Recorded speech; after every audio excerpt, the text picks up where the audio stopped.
సరైన ధృవీకరణ పత్రాలు లేని భారీ నగదును ఉమ్మడి నెల్లూరు జిల్లా గూడూరు పోలీసులు స్వాధీనం చేసుకున్నారు. సుమారు 5,12,91,000 నగదును స్వాధీనం చేసుకుని 6 ముద్దాయిలను అదుపులోకి తీసుకున్నారు.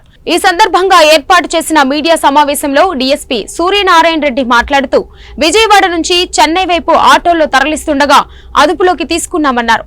ఎన్నికల నేపథ్యంలో ఉన్నతాధికారుల ఆదేశాల మేరకు తనిఖీలు ముమ్మరం చేశామని అన్నారు.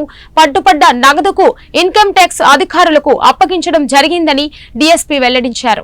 రాబో ఎలక్షన్ పాయింట్ ఆఫ్ వ్యూలో మా డీజీపీ గారు, మా డీఐజీ గారు, మా ఎస్పీ గారు ఉత్తర్వుల ప్రకారం మా పోలీస్ సిబ్బంది అందరూ వెహికల్స్ చెక్ చేయడం కానీ, ఐడిపిఎల్ కానీ ఏదైనా అక్రమంగా కానీ రవాణా అవుతున్నాయనే ఉద్దేశంతో మొత్తం చెక్ చేయమని చెప్పి ఆదేశించడమైంది.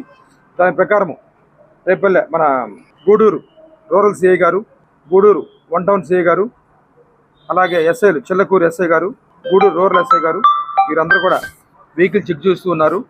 ఆ క్రమంలో రాత్రి ఏకుందామనగా ఈరోజు అనగా 1వ తారీఖు ఫిబ్రవరి 1వ తారీఖు బైపాస్ రోడ్లో 3 వ్యక్తుల దగ్గర 3,67,40,180 రూపాయలు, అలాగే 3 గ్రూపులుగా మా సిఐ గారు పట్టుకోవడం జరిగింది, మా ఎస్ఐలు పట్టుకోవడం జరిగింది. మొత్తం కలిపి టోటల్గా 5,12,91,000 3 బ్యాచెస్ దగ్గర నుంచి అనుమానాస్పదంగా తీసుకెళ్ళడం జరుగుతుంది. వాళ్ళు మనం సరియైన మనకి సమాధానం అడిగిన దానికి వారు సరియైన సమాధానం చెప్పకుండా ఉన్నందువలన దాన్ని అనుమానాస్పదంగా ఉన్నందువలన సీజ్ చేయడం జరిగింది. దీంట్లో మన చిల్లకూరు పోలీస్ స్టేషన్ పరిధిలో 3,67,40,180 రూపాయలు, అలాగే గూడూరు రూరల్ పోలీస్ స్టేషన్ పరిధిలో 95,50,000 రూపాయలు, అలాగే గూడూరు టౌన్ పరిధిలో 50 లక్షల రూపాయలు, మొత్తం టోటల్గా 5,12,91,000 రూపాయలు.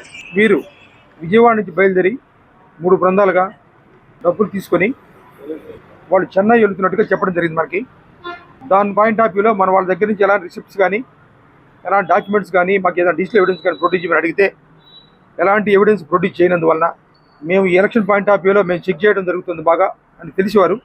వాళ్ళు ఒక వెహికల్ నుంచి వెహికల్ ఒక షిఫ్ట్ చేసుకుంటూ వారు కూడా జాగ్రత్త పడుతూ పోలీసు వారికి కూడా చిక్కకూడదు, లేకపోతే ఎనీ అదర్ ఏజెన్సీలు కూడా చిక్కకూడదు ఉద్దేశంతో వాళ్ళు వెళ్ళడం జరుగుతుంది. వారిని ఈరోజు క్యాచ్ చేసి మేమంతా మనీ సీజ్ చేయడం జరిగింది. దీన్ని అంతా కలిసి మా ఆఫీసర్ల ఇన్స్ట్రక్షన్ ప్రకారం ఇన్కమ్ ట్యాక్స్ డిపార్ట్మెంట్కి ముందు ప్రొడ్యూస్ చేసి తదుపరి యాక్షన్ తీసుకోవడం జరుగుతుందని చెప్పి మీ ద్వారా తెలియజేయడం జరుగుతుంది. ఒక 3 వస్తారు, ఒక బ్యాచ్ 3 సాయి కృష్ణ, శ్రీధర్, రవి వీరి దగ్గర నుంచి సుమారుగా 3,67,00,000 రూపాయలు, అలాగే మల్లెల లక్ష్మణరావు, మహేష్ కుమార్ అని వీరి దగ్గర నుంచి సుమారుగా 95,50,000 రూపాయలు, వెంకట సూర్యనారాయణమూర్తి వారి దగ్గర నుంచి 50 లక్షల రూపాయలు. ఈ విధంగా అనుమానాస్పదంగా ఉన్నందువల్ల సీజ్ చేయడం జరిగింది. దీనికి తదుపరి చర్య నిమిత్తం ఇన్కమ్ ట్యాక్స్ డిపార్ట్మెంట్ వారికి పంపించడం జరుగుతుంది.